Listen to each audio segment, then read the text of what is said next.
എല്ലാ വർഷവും സൈനികർക്കൊപ്പം ദീപാവലി ആഘോഷിക്കുന്ന പതിവ് ഇത്തവണയും പ്രധാനമന്ത്രി തെറ്റിച്ചില്ല. ഗോവ കാർവാർ തീരത്ത് നങ്കൂരമിട്ട INS വിക്രാന്തിൽ നാവികസേന അംഗങ്ങൾക്കൊപ്പമാണ് പ്രധാനമന്ത്രി ഇത്തവണ ദീപാവലി ആഘോഷിച്ചത്.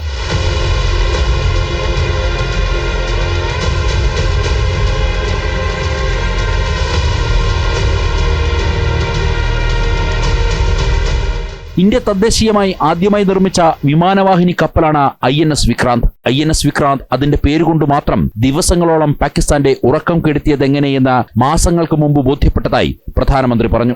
ഓപ്പറേഷൻ സിന്ദൂറിന്റെ വേളയിൽ കര, നാവിക, വ്യോമസേനകൾ ചേർന്ന് പാകിസ്ഥാനെ മുട്ടുമടക്കിച്ചതായും പ്രധാനമന്ത്രി കൂട്ടിച്ചേർത്തു. ऑपरेशन सिंदूर में पाकिस्तान को इतनी जल्दी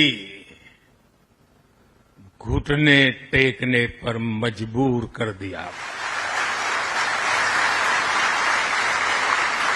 और इसलिए साथियों आज मैं फिर एक बार INS विक्रांत की इस पवित्र साधना स्थली से,